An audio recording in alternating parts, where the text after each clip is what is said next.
I'm Erik Wolpaw, and I'm a writer at Valve. I'm Chet Faliszek, also a writer at Valve. And today we are going to talk about making Portal 2. And because we're going to talk about making Portal 2, I just want to be clear that there's going to be a lot of spoilers in the talk. So if you want to storm out, now would be a good time. Talk's going to be about 35 minutes long, and we want to leave some time at the end for Q&A. So here we go. Blues Brothers 2000, Ghostbusters 2, and my favorite, Titanic 2. Yeah. These all raise a question, why even make a sequel? Yeah, sequels get a bad rap, which comes mostly from movies, we think, where sequels rarely work in the first place and are almost never better than the original. Game sequels, though, have a long tradition of actually improving on the original. The reason why, I think, is just because games in general get better with iteration. Most of the first in a series of games tends to not actually capture the vision of the developers. So the good news here is that making a sequel to a game should be a lot easier than making the sequel to a movie. Unfortunately, we still had a problem. This is a sequel to Portal. Critics and players pretty much thought the game was the perfect length. Most people thought the story was self-contained, and they were just about satisfied with the experience. At the end, we blow up Aperture, and we even kill GLaDOS, kind of. So that leaves us with a problem. We made a game with really no thought of making a sequel or extending the story on how we would go about making a sequel. And actually, Jay Pinkerton, who's one of the other writers, helped us make this slideshow, and he put these in this morning, these quotes. So I'm actually just seeing it for the first time. Could Portal 2's writers possibly top what many consider to be one of the finest examples of modern game writing? In a word, no. So they kind of gave it to us and then took it away there real quick. So why make Portal 2? Well, at Valve, we really just get to work on what we're interested in. And the bottom line was Portal 1 was made by a small team of students that we'd picked up from DigiPen who had made a small demo game called Narbacular Drop. And so that left like 150 people at Valve who actually didn't get to work on Portal, but who loved Portal. And so after we released the Orange Box, there were just a bunch of people who wanted to work on a Portal game. And honest to God, it was as simple as that. So then the question is, where do we start? At Valve, we don't create giant design documents. What happened is after the Orange Box, we took about 4 months where the entire company broke into small little groups of about 3 to 4 people, and we did design experiments. And this is you can kind of pursue whatever interested you, whatever kind of crazy gameplay idea you wanted to explore. And a few of those experiments seemed like they might be a good fit for Portal. Right, and that's where we started, with a few simple ideas and some goals and constraints. At this stage of a project of Valve, we tend to start with a smaller team. In the case of Portal 2, there was about 15 of us, so that we can kind of poke holes in the concept before we get a big 60 or 70 person shipping team on it. So that's what a group of us did. And after looking at the result of everybody's design experiments and thinking a lot about what a sequel to Portal might look like, we ended up making a few key initial choices. So the first thing was we decided to keep Aperture. Aperture science seemed like it was the foundation kind of on which Portal was built. From writing perspective, we thought there was sort of unlimited potential there to explore this mad funhouse of science. So, having decided to keep Aperture, here's what we cut from the original version of Portal 2. So we cut Shell. She got out. Good luck to her. Who needs her? Right. Who needs her? Cut GLaDOS. She kind of died in the end, and she had a nice little story arc. It's time for a new villain. And we cut Portals. Sure, the name is in the title, but we figure we would worry about that later. Yeah, Who needs them? We have a sexy new mechanic. Super confident in that. So the new mechanic was something that came out of the design experiments, and it was called f-stop. And this is from our f-stop Portal 2, our first mock-up of it. This is kind of the room where you were introduced to f-stop. I'm not actually going to go into the details of the mechanic because hopefully someday we'll use it again. So in this version, we had a new antagonist, and that was Cave Johnson, who actually ended up showing up in Portal 2 for part of the experience. But in f-stop Portal 2, he was the whole show. He was the main character. And these are some concepts from when we were originally casting for him. Originally, he was going to be this southern billionaire, and he eventually kind of transmorgified into the Midwestern millionaire that appears in Portal 2. GLaDOS was not going to appear except in this little cameo where we had this thing called the gyroscopic liability absolver and disk operating system, and referred to as Betty. And she would kind of roll out after Cave Johnson would describe a test and quickly rattle off some legalese stuff that would absolve Aperture of any responsibility for the danger you were about to be in. It was like in those ads for medicine where they show puppies while they're talking about the rectal bleeding it's going to cause. So this was also going to be a new era of Aperture that you hadn't seen before. It was all going to take place in the 1980s, about 20 years before the events of Portal 1. And it was all going to be about this robot uprising. You can kind of see these mannequins in the lower right-hand corner having a smoke break. And I found this picture. I don't know what it is. There's a giant chicken running through some offices. I'm not sure what that was all about. But anyway, so it was going to take place in the 80s, and you were going to get to see a whole new part of Aperture before it had actually been destroyed. So this is the very original, the opening sequence of that game, or of the FSOP portal. This is where you're waking up in that version of the relaxation vault, if it plays. There we go.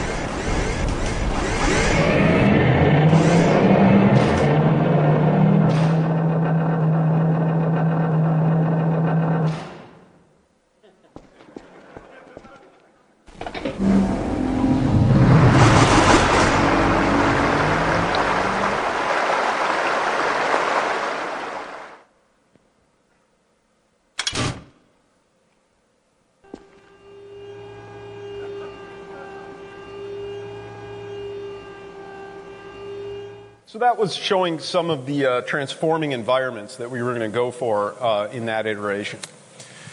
So after about 3 months of working on this, the team felt pretty good. People seemed to like the individual component ideas, but when we had something meaty enough to play test, the constant feedback we got was that it was a lot of things, but it wasn't Portal 2. So lesson 1, you don't need to burn everything to the ground. So some things we added back in. We added back in shell, GLaDOS, and portals. So in terms of the portals, at the end of development of Portal 1, we had a few mechanics that we've been working on, but because of the size of the team, we just didn't really have time to polish them enough to ship. Some things like the lightbridge that's shown here and the excursion funnels. And so we went back to these and actually started trying to design puzzles with them and figure out what worked about them. And so we also went back to GLaDOS. You know, in the last 10 minutes of Portal, she's an interesting character to explore. She's broadened herself at that point. She has more emotions, for lack of a better term. She's become more human. And I think if most people look back at Portal 1, that's the GLaDOS they remember. They don't remember the early robotic GLaDOS. You know, and as writers, we'd lived with her for years, and so, you know, whatever we thought of her, it was a skewed perspective. Most gamers had only lived with her for a few hours, and they were ready for more of her. So Chell, bringing her back, was kind of the least intuitive piece to us. She's mute. She doesn't really have a character. She's just kind of this physical presence that you occasionally see glimpsed through portals. And honestly, like Chet said before, we kind of felt as writers that she'd had her day. You know, she fought GLaDOS, she escaped, and we just let her be. And we put her, we started this iteration of Portal with you waking up in the relaxation vault, and you were standing in front of a mirror so that you could see that you weren't Chell. You were this other character we called Mel, who had blonde hair and a different colored jumpsuit, and it was pretty obviously not Chell. And to a person, playtesters didn't care. At that point, it did not matter at all to them that they weren't Chell, until the point where she wakes up GLaDOS, and GLaDOS does not recognize her. And what we realized is that Portal 1 was this sort of intimate story about the relationship you had with GLaDOS. And when GLaDOS wakes up and doesn't recognize that you're the person that did these things to her in Portal. It's actually a blow to the player. I mean, this was a place where to a person, the playtesters were like, ugh, you know, why doesn't GLaDOS know who I am? So Chell went back in. And then at this point, we also added something new, and that would be the paint mechanic. We had hired the guys who made Tag: The Power of Paint back in the Left 4 Dead 1 days, and they actually helped us ship Left 4 Dead 1 and 2. And then they were somewhat independently working on using paint with portals. They showed what they were working on to the Portal 2 team, and we brought them on board. So there you had it. We had our new mechanics for the game. Yep. So we had added a whole bunch of stuff in, although Still Cut was the cake, and nobody missed it. So this is where we were at this point after the f-stop was abandoned. Portal 2 would have portals, GLaDOS, and take place in the aperture that players were familiar with from Portal 1. So here is the very first opening of that iteration of Portal 2. Activated. Hello. You have been detained in the relaxation vault for 9 0 0 0 4 0.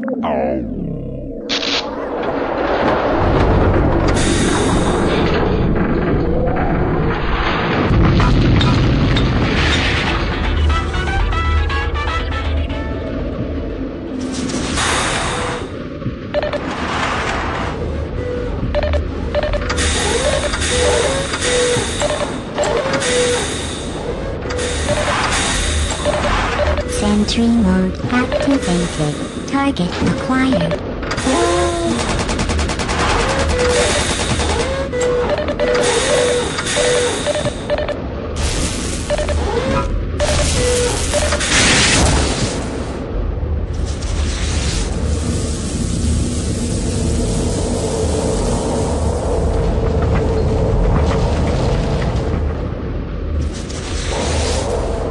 Hey, what's going on over there? I don't see nothing. Why am I not surprised?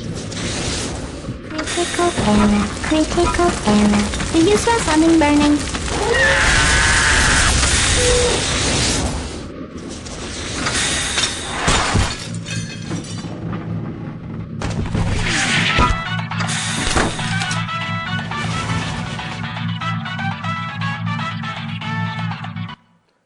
So we wanted to make a game for both new and returning players. We didn't want to force new players to play Portal 1 in order to understand what was going on. Unfortunately, Portal 1 was about 80% training arc. So the challenge we faced when we switched back to Portals was how to compress that and represent it in a way that new players would be up to speed on Portals, but that returning players would still have something interesting going on. So the good thing is we had some fresh eyes looking at Portal 1's puzzles, and we came up with some clever ways to kind of streamline and combine training.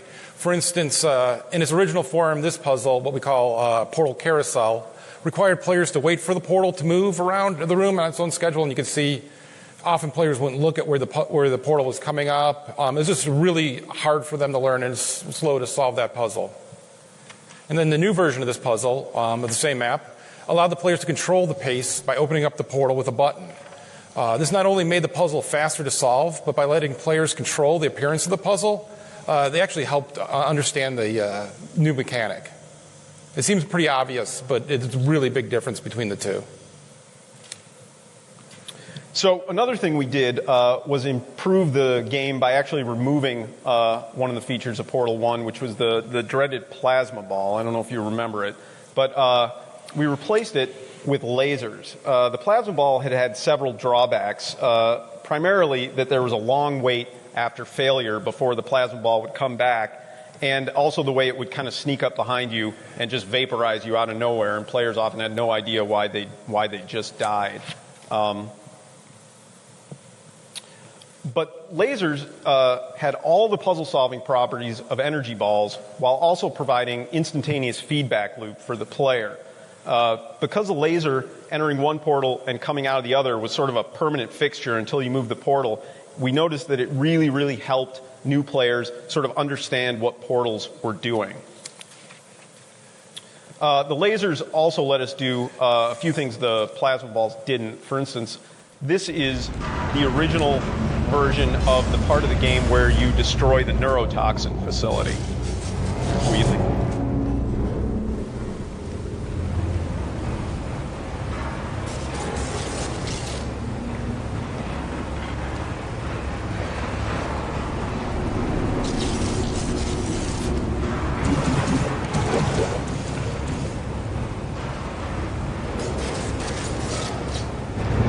So that long, awkward part I just showed you was an accurate recreation of what players did when they went in that room. There's this kind of fundamental axiomatic physical principle of gamers that they will never look up at the ceiling. They only look straight ahead, which I guess we should have known. But so here is the actual solution to this puzzle.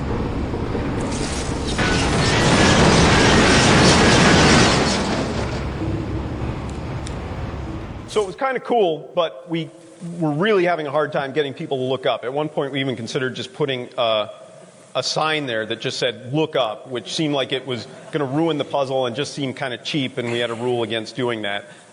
Having said that, we put a lot of time into making the implosion in that room look really cool, and when we discovered people were turning away, not looking at it, we actually did just put a sign in that says, in case of implosion, look directly at implosion. So I guess the design rule there is don't be a tight ass about your own rules.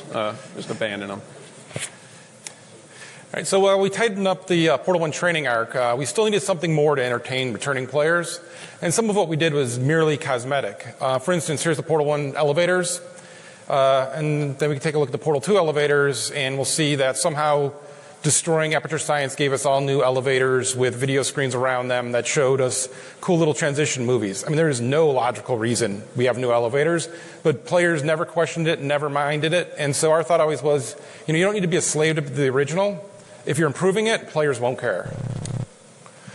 And so then we also set the game in some unknown but long amount of time after Portal 1. So that this way the returning players, they see familiar spaces in an entering altered space, or in state.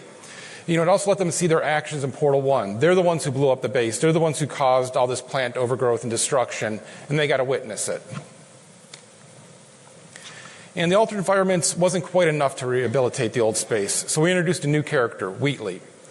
He gave players an interesting companion, which was the final thing we needed to make the training feel fresh. Luckily, Wheatley solved a few other problems for us. Portal 1's story kind of sneaks up on you. Players aren't sure if it's funny at first. In fact, players don't even know there's a story until about 2/3 of the way through. It's a really good trick, but you can't do it twice.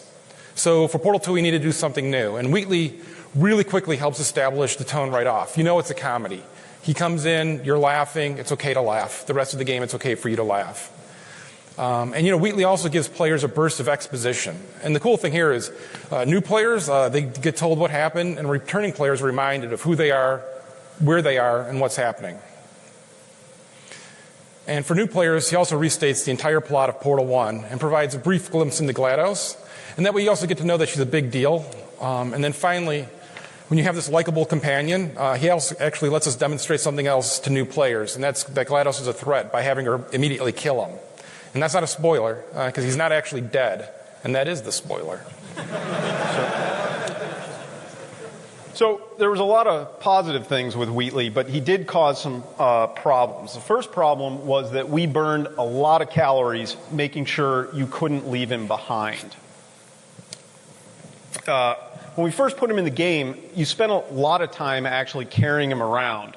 And we let you drop him, basically, at any point. And the main reason we let you drop him was because we were thinking, well, if you can carry him, obviously you ought to be able to drop him. It was just this kind of axiomatic assumption that we made that we never really thought to challenge. The other reason you could carry him dates back to an early prototype sphere that was this paranoid sphere that had carved out a section of old Aperture as his own little fiefdom, and had set up all these defenses to protect it. Unfortunately, all the defenses were pointed in one direction, and Chet could just drop in through a crack in the wall about 2 feet behind him and pluck him off his pedestal. And here is an actual video of that original sphere.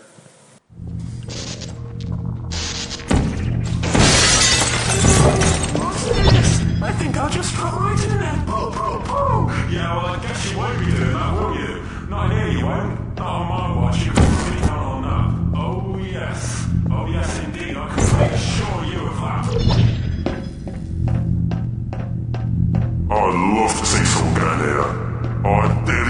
to see that. I am absolutely just teetering on the precipice here, lady. Put me down or I will go mental and people will get hurt. Oh, fuck me. You monster! You're killing me! Put me down, because I doubt very much that you are prepared for the terrible consequences of me going mental, which I swear to God is this close to occurring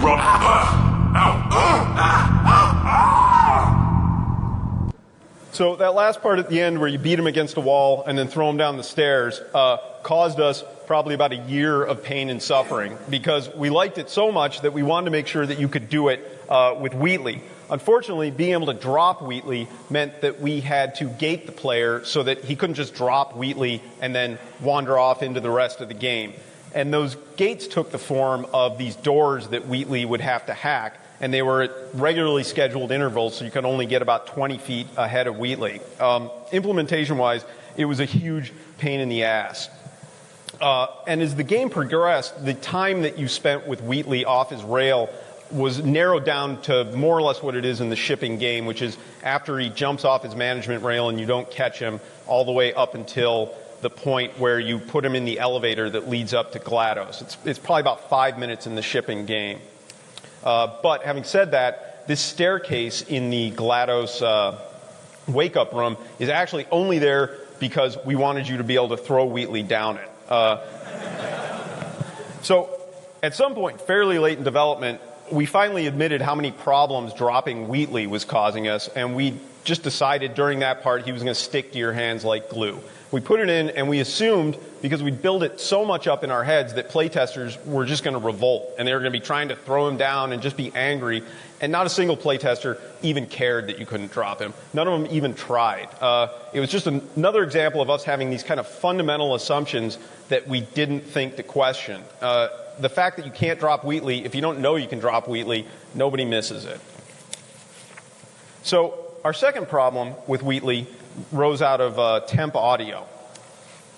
So this is Stephen Merchant, who voiced Wheatley, and his sessions happened and his VO came online like in the last year and a half of development. Before that, Wheatley's voice was provided by one of our animators, Richard Lord. This is the picture that Richard gave us when we asked him. So actually gave us another picture of him on the toilet, so you're getting the better one. Richard is a super duper smart guy. He designs and animates all the iconographic animations that you see in the elevators and that were in some of our advertising. He's also got this kind of nice voice that people like to listen to, and you heard his voice in the clip of the Paranoid Sphere.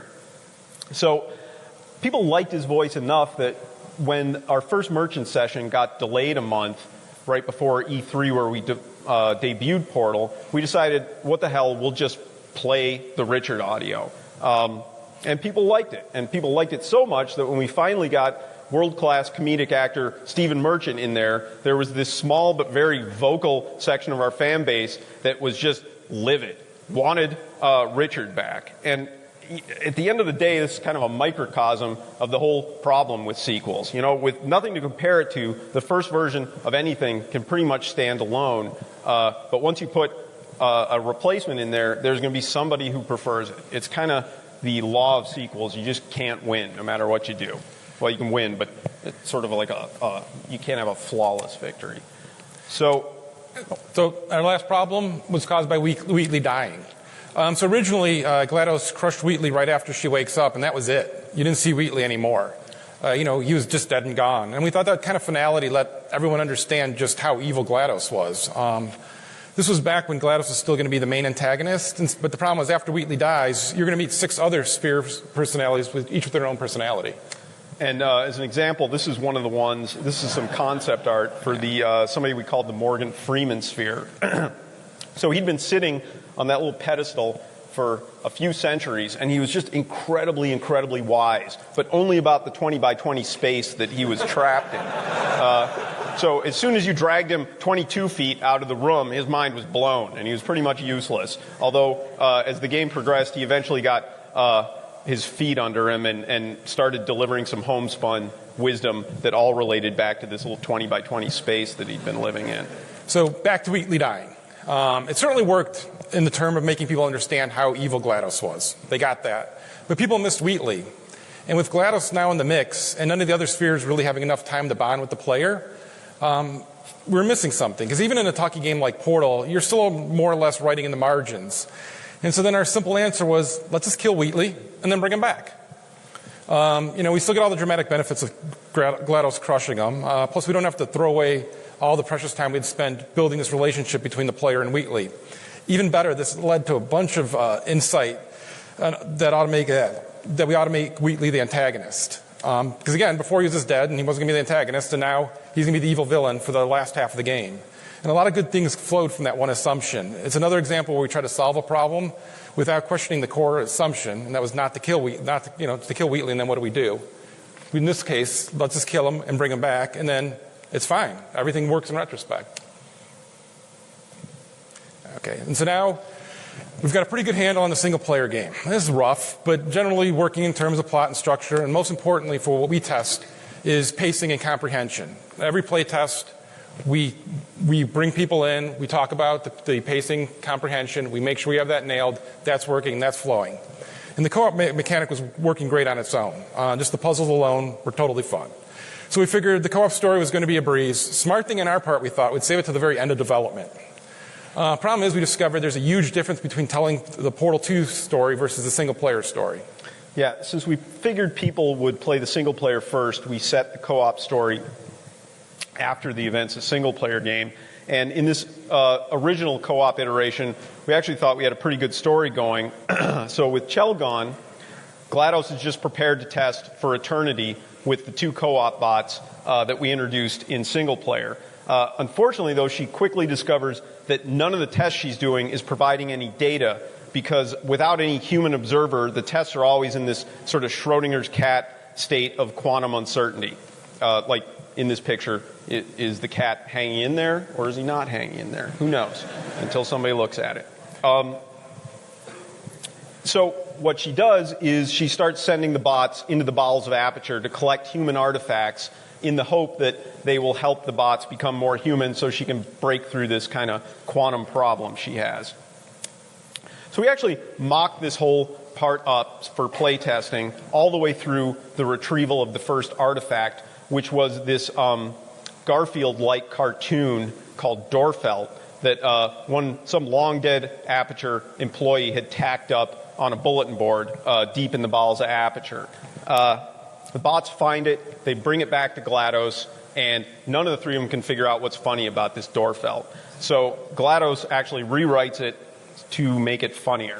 So the first 3 panels, Dorfelt is sitting next to an empty pan of lasagna, and then his owner comes, and he's really angry that Dorfelt ate the lasagna. And then the owner says that he's activated the neurotoxin emitters, at which point Dorfelt feels regret, but only briefly. So, and just want to mention that Anthony Clark, who goes under the name of Nedroid, originally drew this for Jay and I, like in a day when we were trying to put this together. So thank you. So Nedroid. We had our comic, and we were pretty happy with this direction. But what we discovered as we play tested is there's some fundamental differences between the way the story was going to work for the single player versus the co-op. In single player, you have a captive audience. They will watch intently. They're fully in the moment, and they generally pay attention to the crafted experience. Co-op players, on the other hand, will interrupt your best material to ask each other what they had for dinner. So this means we had to simplify and change how we told the story. And so what we do is we actually repeat the main story points many times in short little bits. That way if you miss one, you can get it the next time. And this is also different, though, from how we handled it in the Left 4 Dead series. Because we do co-op there and we tell story there. But there we know you're going to play the maps multiple times. Each playthrough you can pick up another little bit of the story. For the co-op in Portal 2, we actually wanted you to get everything in the first pass. So that was the difference there. And the mystery GLaDOS presents is simple. And if you're paying attention, it's pretty obvious. But it's co-op. So it's the fun of going through with your partner. You're making up your own stories. You're going along towards the next human genocide. But there's also one other major difference between single player and co-op players that was not obvious to started play testing. And that's during testing of both parts of our game. We actually have people sit in a room, they're separated, and we have a camera on the game that they're playing, but we also have cameras looking at their faces so we can see their reactions. So this is a photo I grabbed off that system of a player actually playing the single-player part of Portal 1. And this is what they look like during the entire part. He's probably watching the funniest section of Portal 2 right now. You can see he's completely stoic and unsmiling. There's no hint that he's enjoying it at all. But when you debrief him afterwards, they're like, "That was great. It was super funny." But again, in the moment, they're just staring at the screen, solving puzzles, looking incredibly angry. So there's this strange thing that happens in co-op. We have people in separate rooms again. They can't see each other. We sometimes test them with no microphones, so they couldn't talk to each other.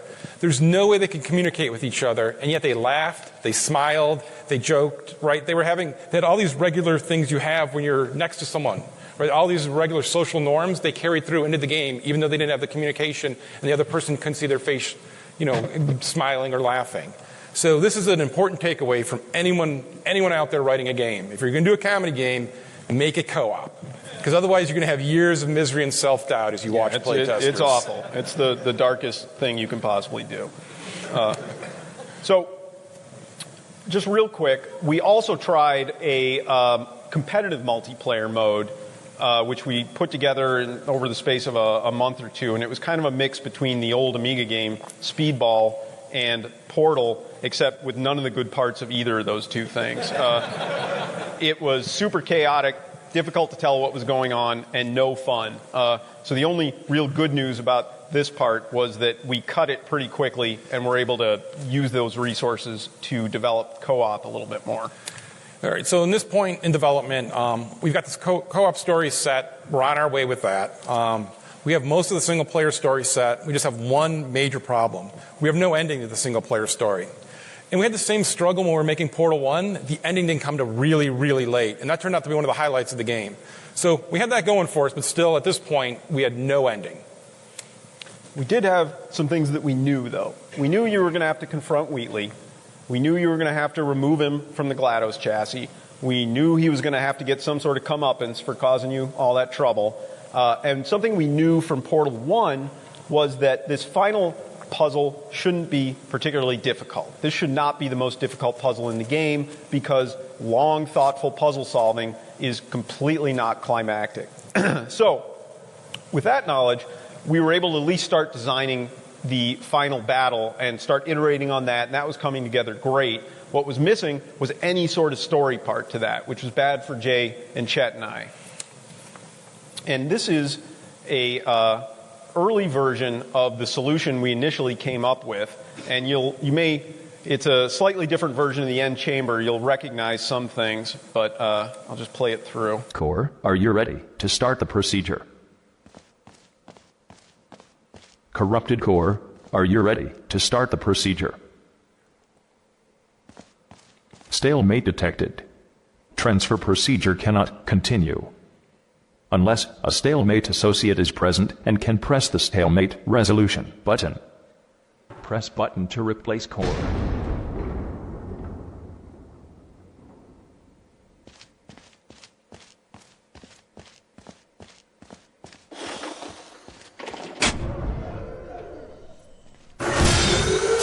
Stalemate button has been destroyed. Transfer procedure cannot continue unless a stalemate associate can say the word yes. Stalemate associate, do you wish to start a transfer?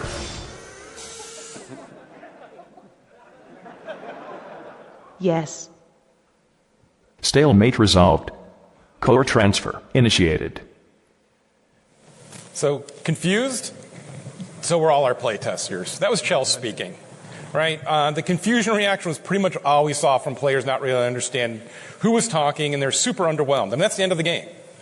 And this is a classic idea of just you have this great idea, you're pitching it, it sounds awesome. Oh my God, Chell's finally going to speak. Yeah, Where's it going to come out? One word. She's going to say one word, and it's going to be the one that ends the game. And then you actually test it. Boy, did it suck. Yeah, it sucks. Boy, that was bad. So this is where we were. There's a release date bearing down on us, and we have no ending. So going back a little bit, at one point earlier in production, we'd had this idea that scattered throughout the game there would be these fake endings. When this rose out of when we were watching Portal 1 playtest, there's a part about 2/3 through the game where you ride an elevator into a fire pit, and you're supposed to escape the fire pit, and that's when you go behind the scenes.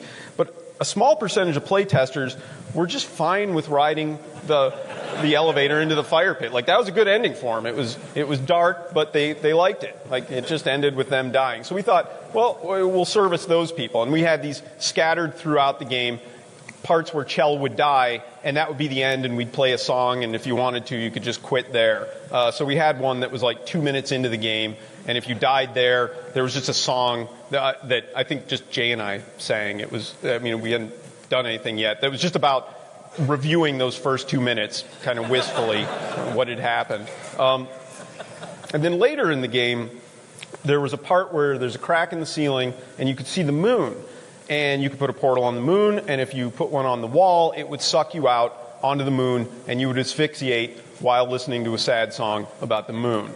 And that one actually worked. For the people that found it, which was a small percentage of our playtesters, they really liked it. We eventually cut the alternate endings, partly because of how much work it was going to be for how little payoff, and partly because other than those two, we had kind of overestimated how many great fake endings we were going to be able to come up with. So anyway, there we were, not long to go until we're really going to have to finish this game and ship. And as Jay and Chet and I, in one of these sort of flop, sweat-soaked ending meetings, trying to figure out desperately what's going to happen, and somebody made the connection that if we resurrected this moon thing, it solved all our problems. You know, Wheatley would get sucked out of the chassis, he'd get a comeuppance that was kind of deserved, but it wasn't really that bad. He's still out there in space. And it was this perfect mix of being totally awesome and completely stupid. So that's what we did. And in retrospect, this is another example that we kept finding of an obvious solution that was just sort of sitting there all along. In fact, it was probably one of the biggest lessons we learned is try to give yourself enough time for the obvious to become obvious, because at a certain point, most of the answers to what you need to do are buried in what you've already done.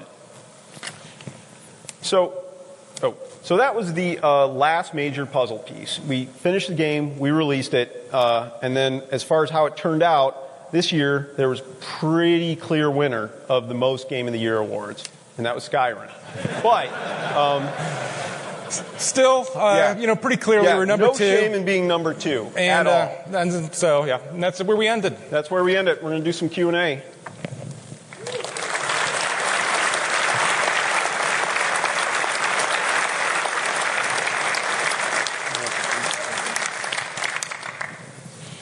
So I don't know how Q&A works. Yeah.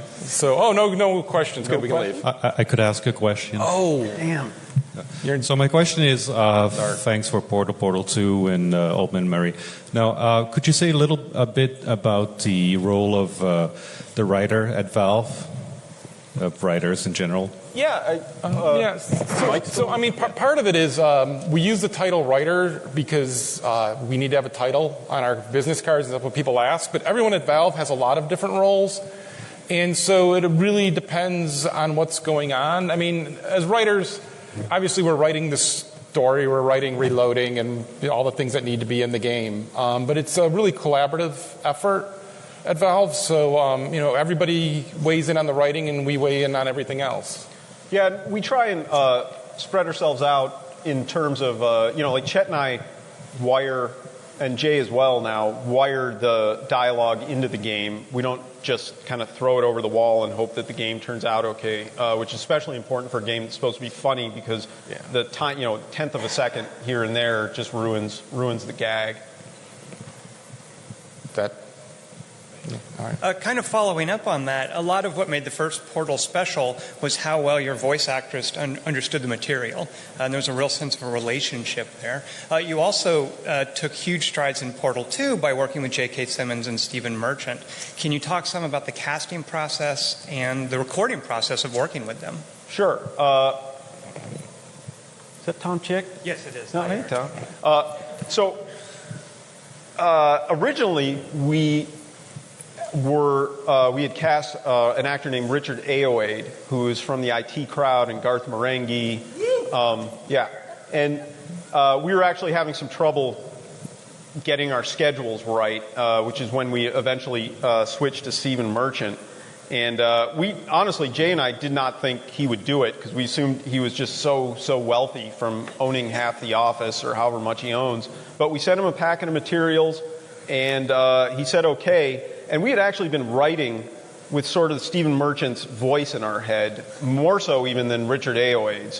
So it ended up being a good fit. And with J.K. Simmons, I think we just always sort of pictured his voice whenever we heard Cave Johnson when we were writing lines. And again, we asked him. It's amazing when you call up an actor's agent, they're more or less willing to do it. And it tends not to be, it's less expensive than you think. I mean, I don't know if it's that way with every actor, but with character actors, they want to work. It's an easy gig for an actor. They don't have to get dressed up. They don't have to go in makeup. They show up for 4 hours and do their work. Stephen Merchant, actually, we did 4.5 sessions with, including the first one where we had to go to London. The rest of them we did ISDN from Seattle. But so we have about 16.5 hours of Stephen Merchant doing stuff. And J.K. Simmons, basically, he read the stuff and nailed it the first time. Stephen Merchant, we kind of let him just, with 16 hours, we let him just sort of mess around with the lines. And he did a lot of improvisation, some of which we used or some of which we would edit together to make a coherent thought after the fact. Yeah, there's definitely something nice about having actors that you know their voice, that you could write to it directly instead of a lot of times we'll cast people and you find out they can't say anyone, they can only say anybody, or every actor has some weird hang up. You can listen enough of their body of work that you can kind of understand what they can do. I won't name it. We had an actor where this is not the world's greatest line and we stole it from Aliens, but clearly we just wanted him to say "Stay Frosty," like "Stay Frosty." Stay Frosty. And for some reason, he thought he was telling a dog to say it. Could not read. It's like, "Stay Frosty." Stay Frosty. And we're like, no, it's like, "Stay Frosty." He's like, "Oh, I get it. Stay Frosty." So, it's probably just as well that we didn't ship a line from Aliens, but... Yeah. But the other great thing about Stephen Merchant is he speaks so fast, and for a character that's delivering a lot of exposition, that's amazingly awesome. And he speaks fast and clearly. And he really threw himself into it. Like, I don't think he plays a lot of games, and I don't know that he's played Portal 2, but he cared a lot about what was happening. It was terrifying because we didn't have him audition. Like, we were just giving him some money to do it, and we're flying to London, Jay and I, after making this big decision. And if he had sucked or not cared because he was going to build a new deck on his house, we were super screwed. But he, from minute 2 of the session, he was asking questions. He really knocked it out of the park. And then also Ellen McLean, who does GLaDOS, we just record with every couple of weeks, whatever we need. She has a handle on that character. And that's all I have to say about that. You guys have to fight it out who goes. I don't know how this works. This is a question about your anecdote of the testers, the single-player testers being very frosty and the multiplayer testers being very animated. Do you know if the multiplayer play testers were actually enjoying the experience more, or were they just emoting about it more? At the end of the play test, when we would have them talk about highs and lows and that kind of thing, they seemed equal. It seemed exactly on par or equal. We'd started separating them from, so way back when I think it first started at Valve, we would actually sit in the room with the playtesters, but then they would perform because they had an audience, and so that's why we would move them to the isolated booths. And the feedback would have been the same for either the single player or the co-op. They were both both having a good time. Yeah, they're just way more demonstrative in co-op. When you approach writing a game that will change through iterative design, where do you go for like a overall theme? How does that change when you're changing the game so widely with playtest? By theme, what are you overall theme of the narrative? Oh, well, I think if we think of the theme as being, so for instance, in Portal, the theme is basically, I'm going to have this relationship with GLaDOS. I mean, that's the most important thing to us. So we wanted to make that central, and we wanted these other characters to somehow, whatever we added or whatever events had happened, it needed to kind of deepen your relationship to GLaDOS. So that was there from the beginning and carried through the whole time. We always held on to that. And this isn't really a theme, it's more of a writing rule we had, was that with a silent protagonist, there's this danger that you get into a position where you have a bunch of characters talking about something and you're just sort of observing it and you're standing around just with nothing to do. So one of the rules we had in the writer's room was that the characters needed to always be talking either to you or directly about you, just so you would always feel, even though you couldn't participate in the conversation, that you were the center of attention. Does that generally answer your question? You said that. Yeah. So I really enjoyed exploring the drawings on the walls, and I was just wondering if you could talk about kind of when in the process you guys started thinking about what those would entail, and how deep you went with those, with I guess the physics and the astronomy that you guys included in those, and just generally talk about those. I really found them interesting. Well, that was kind of as we were expanding the Ratman's role. Yeah, this is kind of goes back to the thing we were talking about with the elevators, where the elevators got way better looking between the games. The Ratman got way better at art between the two games, just because we dedicated an artist. Yeah, we had an artist who could do it, and that's the main reason of that. And some stuff is back solving. So in other words, that was kind of cheap to bring online at the end.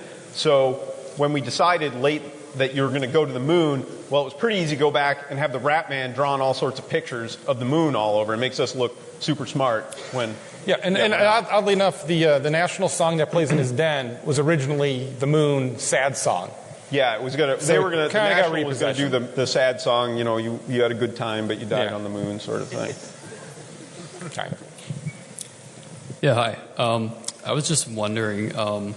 When I was playing, I noticed there were a lot of references to Greek mythology in the story, more so with like Prometheus. I was just wondering what the reason was for putting those in the story. Jay Pinkerton read some Greek mythology, I think. That's really honestly about it was weird. We made the connection one day that I don't know if this was unconscious or what, that basically what happens to GLaDOS is almost exactly what happened to Prometheus. And so we just added it to the Oracle turret. I think some of the other allusions may be accidental. That's one of the things we discovered, is that when you have a game with enough content, there's just going to be some crazy coincidences that make you look, again, super smart, that you may not have planned for. Like Carolyn apparently means free man. Is that right, Jay? But Carolyn also just happens to be the name of Jay's mom, which is why we actually picked that. So still worked out. Thanks. Do you ever struggle between balancing the comedy and the drama of the piece, like where you had a joke you really liked, but you had to cut it because it was ruining a story beat? I mean, yeah, it's, there's a lot of stuff we cut. There's a whole set of tracks we cut because of gameplay that we had good beats in, funny stuff. And we definitely went back and forth on, for instance, the part where GLaDOS is deposed and Wheatley takes over. We originally had some more jokes in there, and we took some of them out, and we still have an ongoing argument where I still feel like when he's going in and he's like, this is going to hurt, isn't it? I wish he was just more scared there. Like, there are times when we're like, let's just not go for the joke here. Yeah, because I mean, a lot of times if you go for the joke there, kind of you're purposely undercutting the main focus of that bit of story. So it's a toss-up. It is something we struggle with. Hi. So you did sort of start the talk out with this, but I wanted you guys to go a little more about sort of managing, I guess, fan expectations. So I know I was talking to some of your colleagues around like the EP2 time, and they were really nervous about how the hunter was in the teaser trailer, but there wasn't really gameplay around it. And I'm wondering just about like, if there are any promises you may regret, or just like things that you revealed about the game before it was done or before it was tested that, just kind of put you in a tough position. What was the thing you said they cut?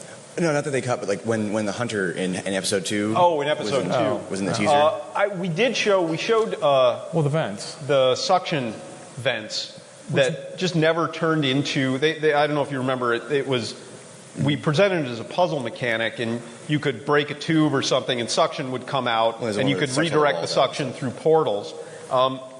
It was super cool, but we just never really found a great puzzle use for it. Well, except for the end. Yeah, the mitigating factor is we did use it in the end when you get sucked onto the moon, but we didn't really make it into a puzzle. That happens with all the games we've ever shown at any event. I mean, there's still people that are swearing that Left 4 Dead 1, the beta that we showed at this event, was the greatest version of that game ever. But the truth always is, there's always a little bit of smoke and mirrors going on there, and really the best version is the version we shipped. There's not at some point we go, this is a really cool thing, let's get rid of it. Yeah. No, it's like there's a bunch of problems, it's not really working as well as you think it is, and so what we end up shipping is going to be the thing that we made the best choices on. Yeah, I mean, people ask us sometimes, or well, not so much anymore, but some of the promotional videos we originally did for Portal 2 showed some test chambers that didn't really make it into the final game, but a lot of those weren't even decent puzzles. They were just something there to show off a mechanic. Some people still think that they're going to be great puzzles and want to know why we cut them. The good news is we're going to release a puzzle creator pretty soon, so they can try and recreate them themselves and find out how bad they were. Thanks. Yes, I was just wondering what decisions led to the potato, both from this purpose it served narratively, but also just why a potato? So Jay and I would take these long walks trying to figure out what we were going to do with the story. And we knew GLaDOS was going to get deposed, and she was going to have to come with you. And we were trying to figure out what was the most humiliating thing that could happen to her. And we figured turning her into a potato battery was pretty bad. And then I think Jay said potatoes, and then it was kind of a sealed deal because we had a name for it. And it just seemed super sad that she would be in this shriveled, crappy little potato. And you could put it on the gun, and tiny mic. Yeah, we originally also had this idea, this is another reason it was a potato, was the bird was going to play a bigger role. So, because we knew we were going to need to explain later on why she wouldn't just tell you how to solve the puzzles that Wheatley had set up for you. And so our thought was the bird, every couple of chambers, was going to come in and attack the potato and eat part of it. And she was going to keep getting stupider and stupider as you went along. There was a couple problems with that in that we didn't want her to get stupider. That was funnier when we said it than when we actually tried to write it.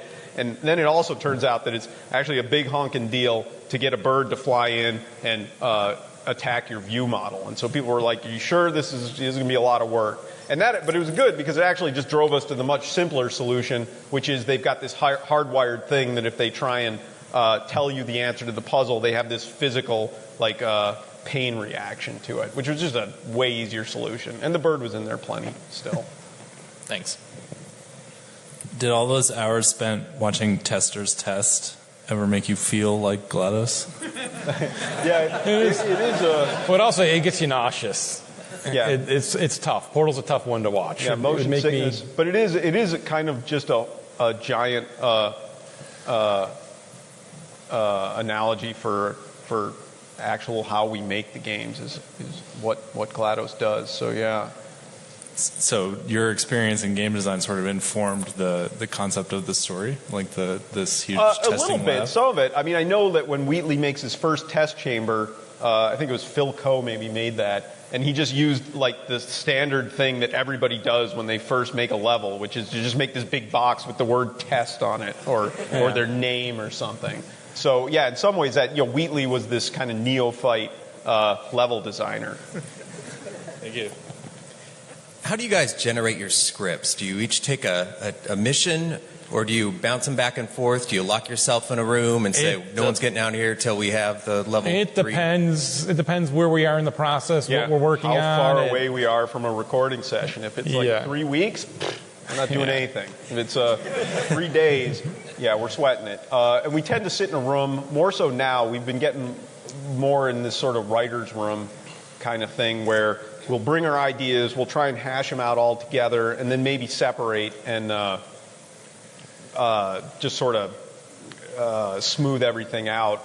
Especially when you're doing the jokes. If the jokes aren't making anyone in the room laugh, they're not going to work. Yeah, right. It's a good first test. You get kind of punchy, and then you seem like they're working, and then they're horrible. They don't.